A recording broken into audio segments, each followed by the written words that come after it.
What's up, everybody? Welcome back to the Pack a Day podcast. I'm your host, Andy Herman. You can follow me on Twitter at Andy Herman NFL. I'm once again joined by my good friends, Perri Goldstein and Alex Strofe. You can follow Perri at Perri_Goldstein. I don't know where you can follow Alex because he didn't put it on his screen. Oh, I'm sorry. Was I supposed to do that? I know Alex is the worst, but we're going to talk to him anyway. I'll give him maybe an opportunity to there. Alex_Strofe, just as I suspected.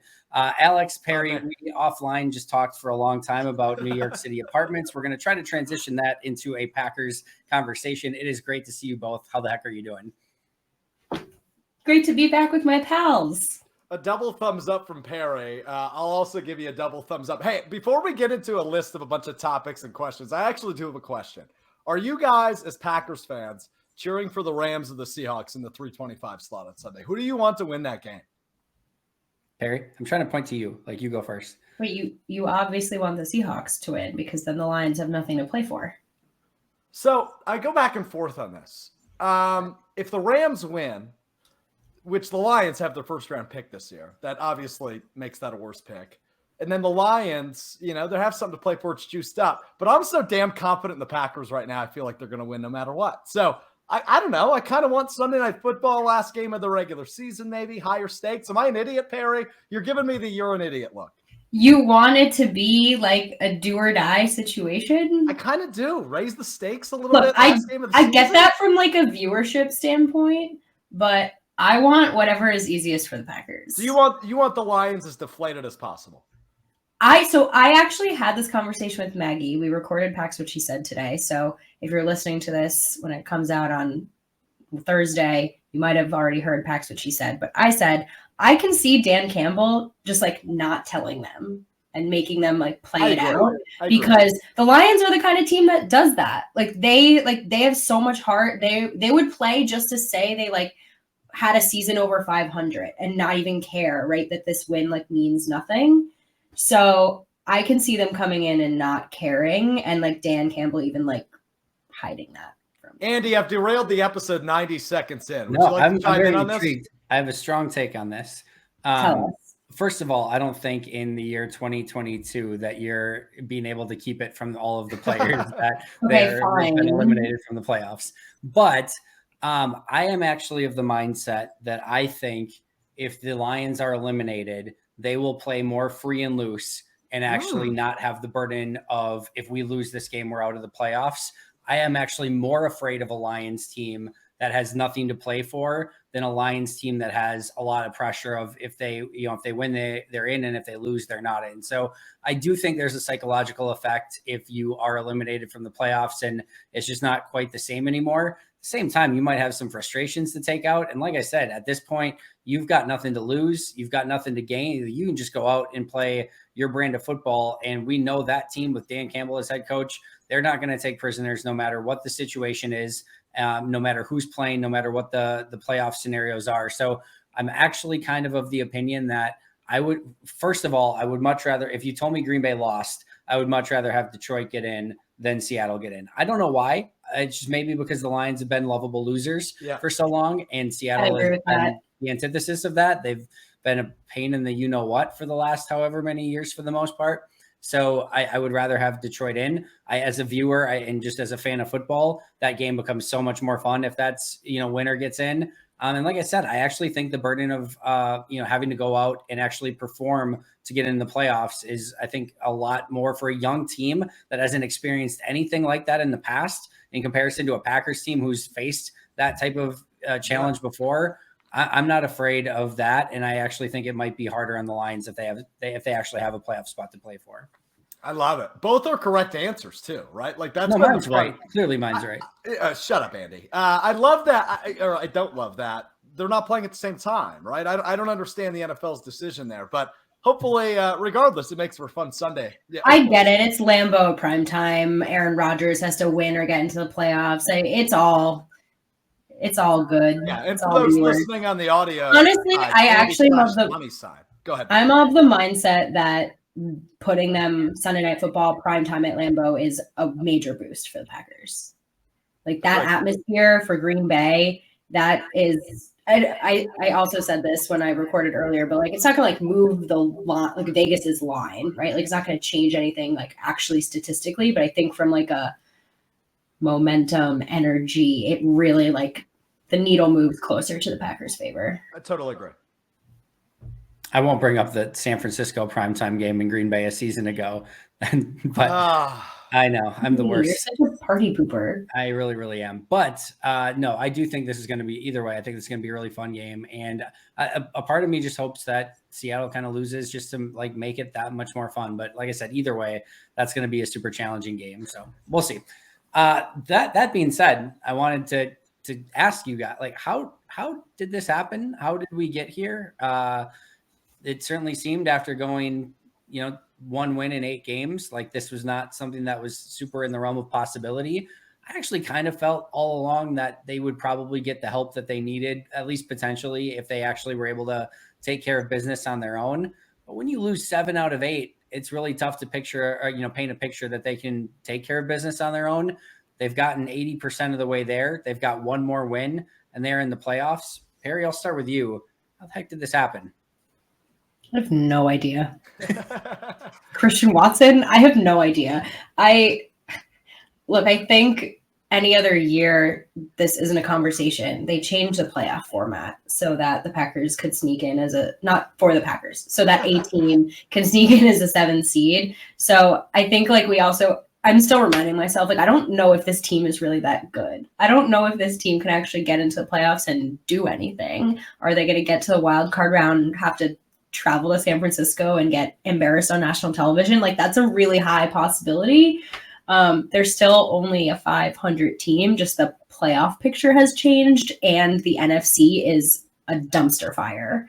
True that. So it kind of the chips all fell in terms of the rest of the season to be that the Packers could be mediocre and still somehow make it because they have a really great head coach and they have Aaron Rodgers as quarterback and they can kind of put the pieces together enough. They've obviously strung together enough wins and gotten some luck from other teams, but I don't know if they're actually good. Is this a Super Bowl team? No, in my mind, no, but it's fun that they're kind of this scrappy underdog.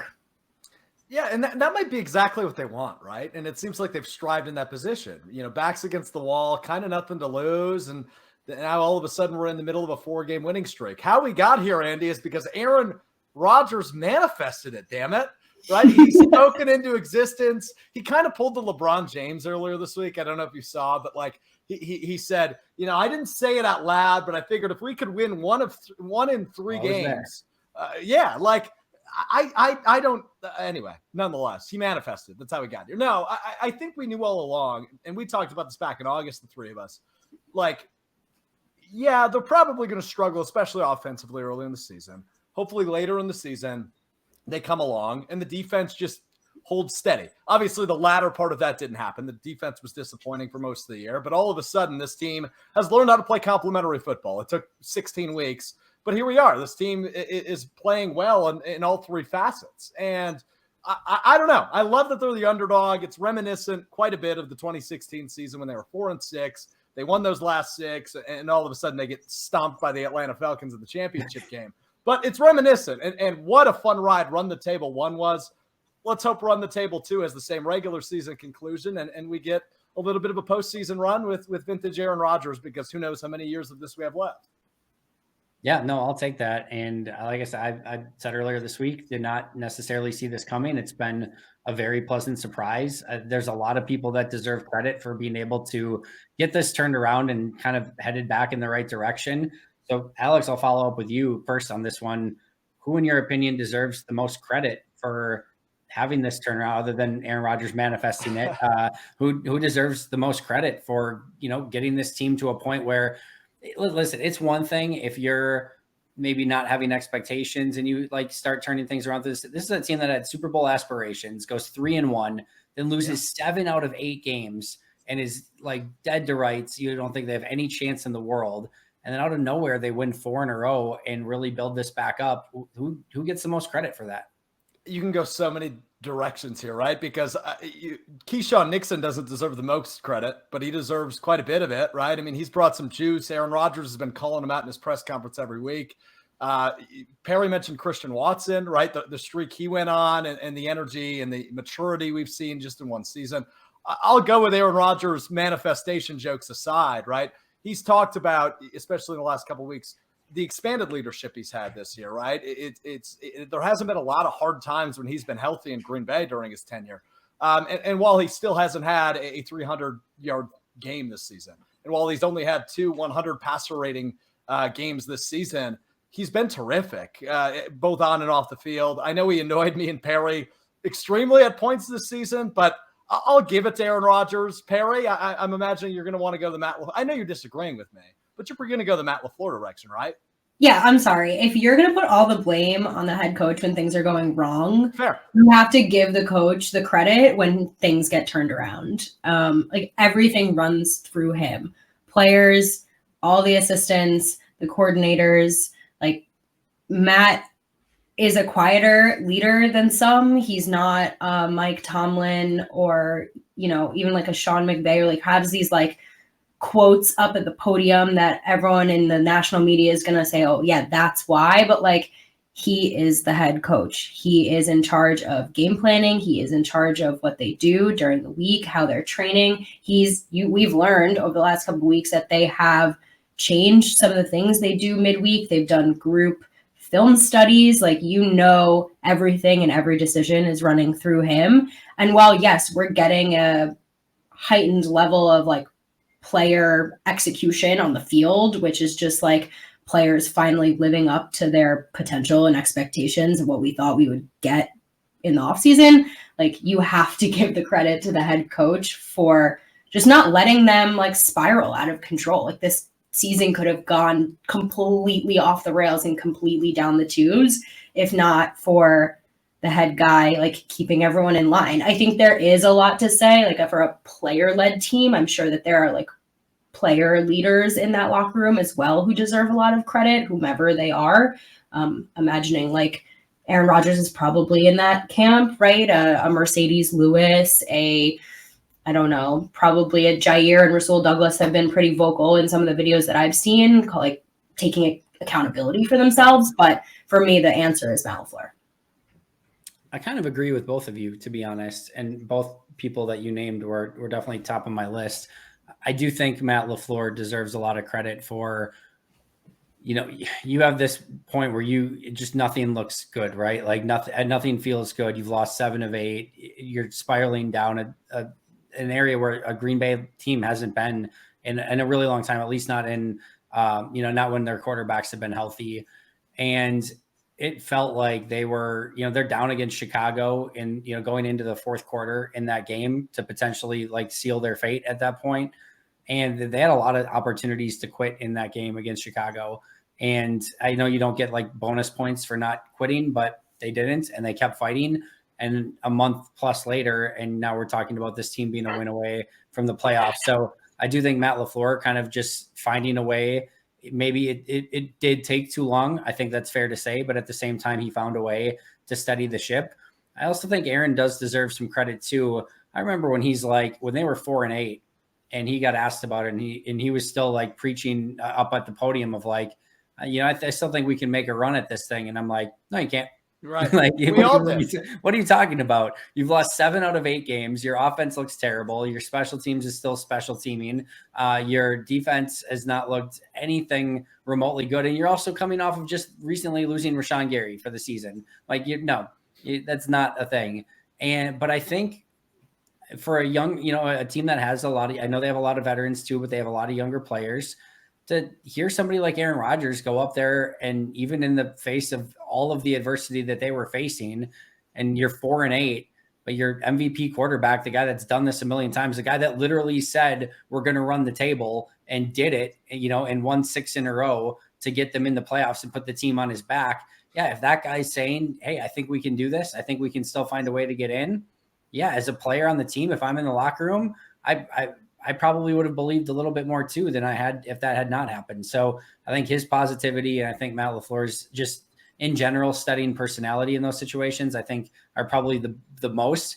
Kudos to Christian Watson, Keyshawn Nixon, Rich Bisaccia, even Joe Barry. I think there's other names that we could go on there as well, but I would probably start with Aaron and Matt.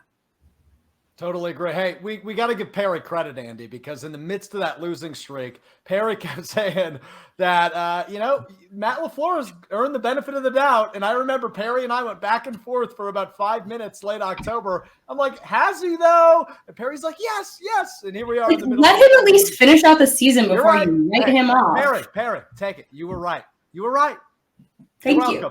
You're welcome. Very well. So one of the things I mentioned in my rant there was that it probably did take this team a little bit too long at times to make adjustments to things. It probably took them a little bit too long to kind of get off that losing streak and maybe, ultimately get back to their winning ways. Right. And there's a lot that went into that, but I do think, unfortunately, one of the themes of this season has been just the inability to make some of those timely adjustments in order to kind of get things corrected. And they kind of got their way there in a lot of different ways in a meandering path. But this is one of the first times that I can remember that literal Packers Twitter seemed ahead of the Packers organization in a lot of different situations, from Amari Rodgers to hey, maybe Aaron Jones should get the ball more than 5 times, to, hey, the defense probably shouldn't be playing off zone coverage when you don't have tackling defensive backs in the defensive backfield. Hey, maybe Jair Alexander should go with the best receiver on the other team. Hey, I don't think Rasul Douglas should be in the slot. That probably shouldn't be a thing. To, I think Devontae Wyatt should get a little bit more playing time. To there are 20 more things that I could say that it just took a little bit too long to get to the final conclusion where they needed to I don't think Royce Newman and Jake Hansen should be starting on one side of your offensive line. That seems like a bad idea. Zach Tom. Andy, who said the owners don't have a say, right? Yeah, exactly. But there was literally 20, 25 examples that we could go through of things where it didn't seem to make sense at the onset. And then it got proven out on the field. This did not make sense. And then they made the changes that I think kind of almost everyone was clamoring for. And the changes that they then made worked. And a part of that is well, they got there, I guess. It feels like they're getting there now. And it feels like they're playing more complementary football, playing defense first, running the football, doing all the things that we kind of expected they were going to do at the beginning of the season. But at the same time, it took you losing 7 out of 8 games and almost being out of playoff contention entirely, unfortunately, for a lot of those changes to take place. So is that something that I don't even know what question I want to ask, but how much blame do we put on, whether it's Matt LaFleur or the organization for that? And I don't know what they learned from this. Perri, I'll start with you. Yeah, they really took it to the brink, didn't they? They really did. I don't know. I mean, I feel like this is a difficult question to answer if you're not inside the building. I didn't ask it well is probably the main reason why. I agree. No, but I mean, I get where you're going. And did they take too long? Yeah, but that's only because the adjustments that they've made have been proving to be successful. There might have been, they made adjustments right earlier in the season that weren't good. Like you said, they moved Rasul into the slot. That was not the answer. Or they made some shuffling around the offensive line and it didn't work. There's no excuses anymore for Amari Rodgers after watching Keyshawn Nixon. But I think we're only having this conversation because some of the adjustments they've made have now potentially turned the season around. It's different if they're making adjustments and nothing changes. But I'm sure that they had their reasons. But I do feel like Green Bay in general is sometimes a little slow on the uptick, right? It has always felt like they're not as, what's the word I want to use?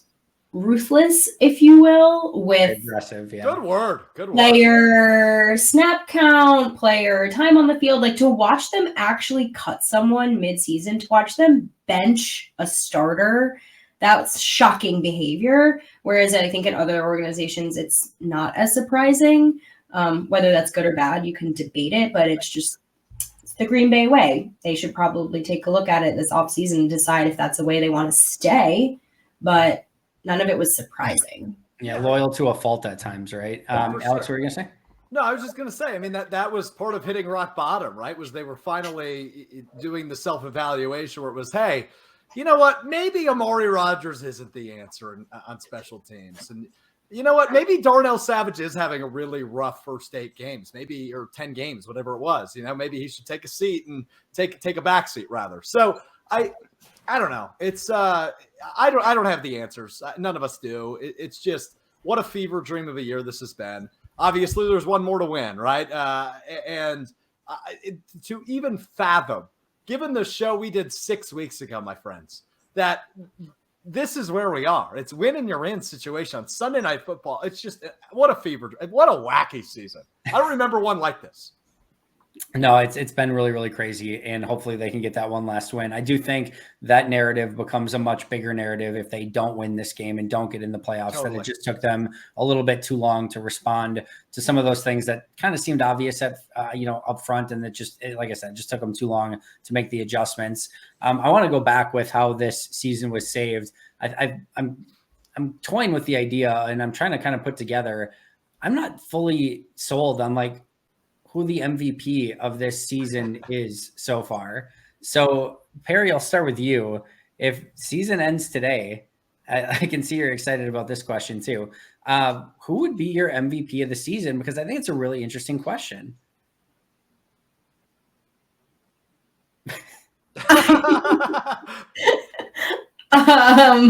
Keyshawn Nixon. I don't know.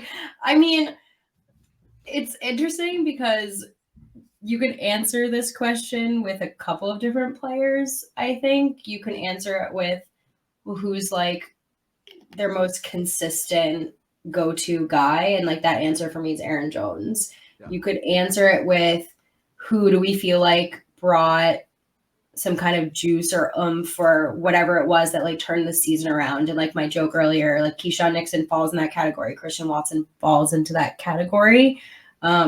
You can ask yourself, like, arguably who was just like statistically the best player this season. Andy, you do your grades. Like, I'm sure you can look back and say like this guy graded in the positive. But I don't know if this team had an MVP this season, period. It was just that kind of year. Like they really struggled for the first half. Like we were on this show talking about how there was nothing good happening on the field with this team. So I think it's kind of hard to give one player an MVP. But I think maybe if I'm going to go with it, I'd go with Aaron Jones. I totally agree. I think he's the easy pick, right? Like it's not Aaron Rodgers. It's not, right? It's probably not Christian Watson, but he had a really fun stretch. Same with Keyshawn Nixon. And those two guys are probably two of the most important players, not named Aaron Jones or Aaron Rodgers, when it comes to all of a sudden the spark they've gone on really since that Dallas game, right? So I don't know. I don't think there's a correct answer, especially if the season ends on Sunday. If you ask me this question in 3 weeks and they're headed to the NFC Championship game again, I might have an answer for you, Andy, but right now I really don't. And if you made me choose one, I'd agree with Perri and say Aaron Jones. Yeah, Jones is my highest graded player in the year too, and I think that's probably the right answer. That doesn't surprise me.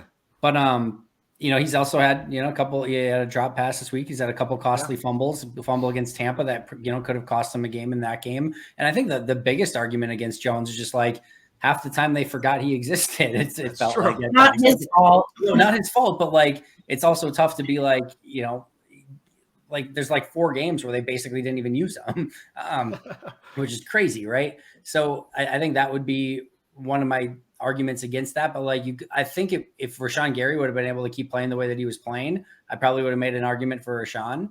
I don't think like Kenny had like a stretch of 5 games. It was like the worst 5-game stretch of his career. Outside of that, he's played really well, but it was like a very odd stretch for Kenny especially right after Rashawn went down. I can't make an argument for anyone else on defense through the entire course of the season. Jair's been playing a lot better lately, but he didn't even play up to his standard through first 10, 12 weeks. Offensively, Aaron has not been quite himself this year. Aaron Rodgers, I should say. Like I could make an argument for Bakhtiari, but he misses the first part of the season, and then he misses with the appendectomy. Like if he had played and didn't have the appendectomy issue, like I could make an argument maybe there too. Like, it's just really tough. I think we were like a couple of those Christian Watson completions. Like if he just hit on a couple more of those deep balls with a couple of those opportunities, I think we'd legitimately be talking about Christian Watson as the MVP. I think it might come down to this game. Like if we're talking about regular season MVP, Like, I think you could find ways, like if Aaron Jones has a huge game, I think it's a no-brainer. Aaron Jones. Christian Watson goes out and has another Dallas game and has a 3-touchdown performance with the season on the line. I think it might be Christian Watson. If Keyshawn Nixon has another kick return for a touchdown in a win, like could be easily Keyshawn Nixon. Like, I think this game could ultimately decide who the regular season MVP of the Packers is. I agree. I mean, it's wide open. The doors are open. Somebody give us an easy MVP pick Sunday night. 3 touchdowns for Christian Watson. I would not scoff at that. I'll tell you that. I'll take it. I would definitely take it.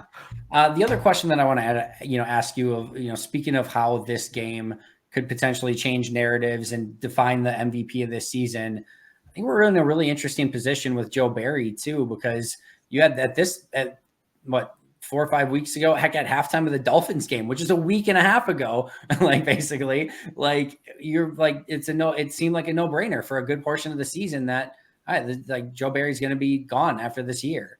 And then now you've got a totally different defense. Like they just had one of the craziest stretches of defense that I've ever seen.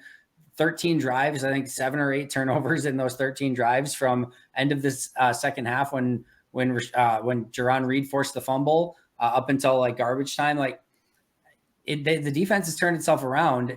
Is Joe Barry's job on the line in this game? Meaning like if they go out and play well and then make the playoffs, is he back? And if the defense has a really poor game against the Lions put up 30, 40, is he gone? Like, is it crazy to say that this game might decide Joe Barry's fate too? Yes, I think it is crazy to say this game decides his fate because I'm pretty sold he's back next year. Wow, okay. I know Perry's eyes just were the size of the moon, which I can see from the window in front of me. Look, I think about 3 weeks ago, the National Football League, the NFL, sent a memo to all teams like, hey, you're firing too many coaches. You've costed us this much money in just job settlements. That's when Joe Barry was like, hey, maybe I have some job security. And this defense all of a sudden showed up. So I don't know. I think the way they played the last 2 weeks, the situation they're in, I just feel like Green Bay has always hung on to a guy a year too long. As a fan, I hope I'm wrong. But from what I've looked at and what we've seen, what history's told us, I think Joe Barry's safe, especially if they win Sunday. If they get absolutely torched Sunday, right? If they lose to the Lions the way the Lions beat up on Chicago or Green Bay beat up on Minnesota this past week, maybe I change my tune Monday. But I just have this bad feeling he saved his job the last few weeks. And again, as a fan, it kind of pains me to say this. I never cheer for somebody to lose their job, but I would really love to see my guy Jimmy Leonard move from Madison to Green Bay. But nonetheless, Perry, where are you at on this? This is what I'm afraid of, that the Packers have done just enough at the end of this season to not make the changes that like we know that they need, and like they won't rip the Band-Aid off of this like non-existent window that like they've somehow kept open for another couple of games. Like this is exactly what I'm afraid of. And I'm with you, Alex. I'm not advocating for someone to lose their job. And again, if the Packers make a run and defense looks incredible and they somehow make it to a championship game, or heck, they make it to the Super Bowl, fine. Sorry, Barry, you did it. Whatever you did and you changed, great. Like, fine, stay another year. But like, I don't know. I mean, we can't let recency bias cloud what has been an incredibly like up and down, struggling, like poor performance overall. And like, again, maybe something flipped. I don't know. Sounds like Jerry Gray had some words. Maybe Matt LaFleur had some internal communication. Maybe players just started executing more. I don't know what it is, but I would have a really, really, really hard time being excited about Barry coming back, like regardless of what happens in this game. I think I'd have to see how it plays out in the playoffs when they're playing like the top tier teams.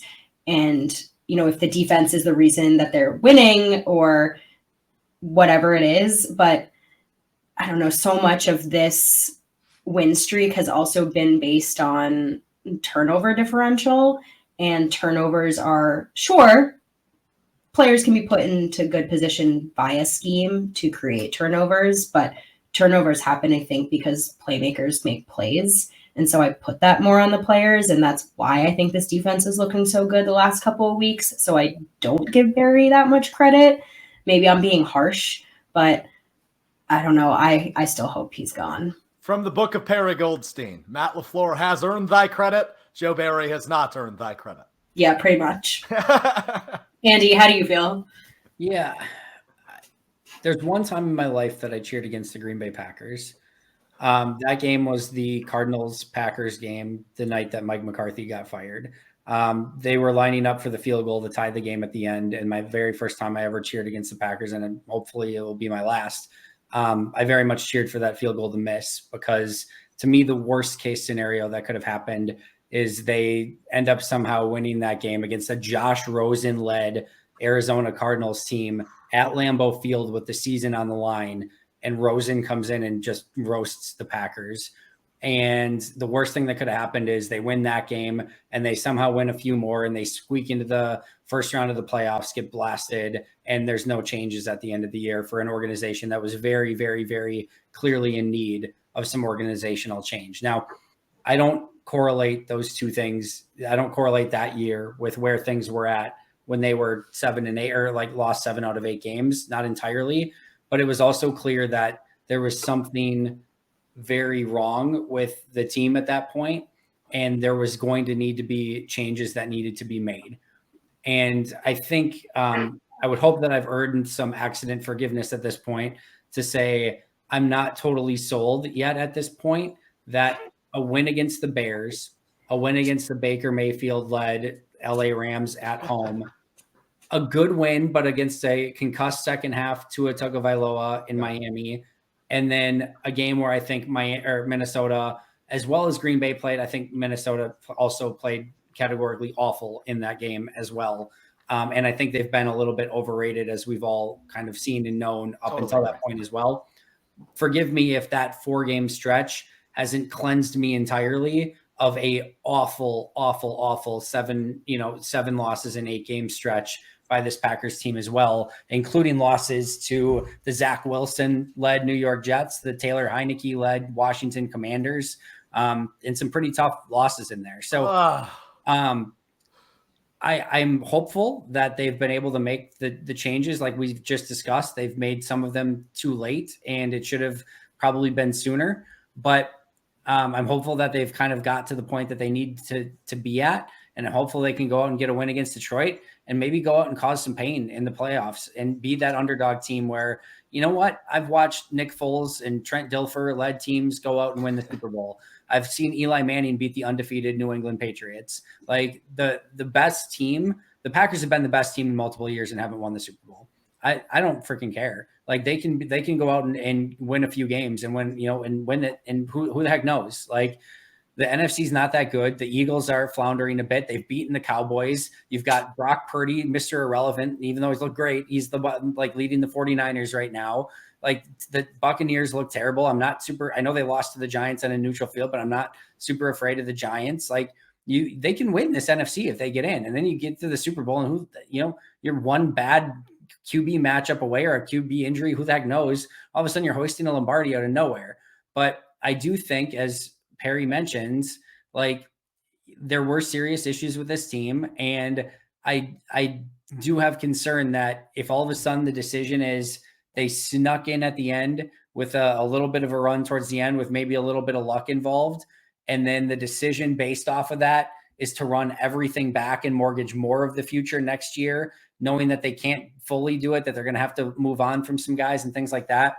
I do have some trepidation that would set the franchise back more than it would set them forward. So I'm hopeful. And I've been wrong. I didn't think they could win 4 games. So hopefully I can be wrong and they can win 5 more. And that would be really, really great.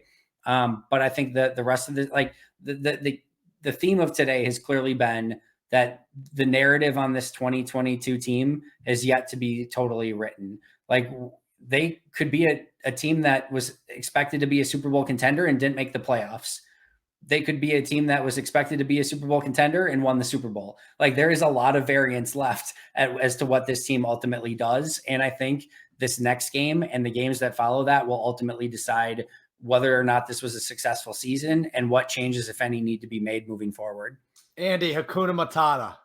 It means no worries for the rest of your days, right? It's a brand new season. It's officially the playoffs for the Green Bay Packers. You win from this point out, you move on. You lose, you go home. Hakuna Matata. They're 0-0. They're not 8-8.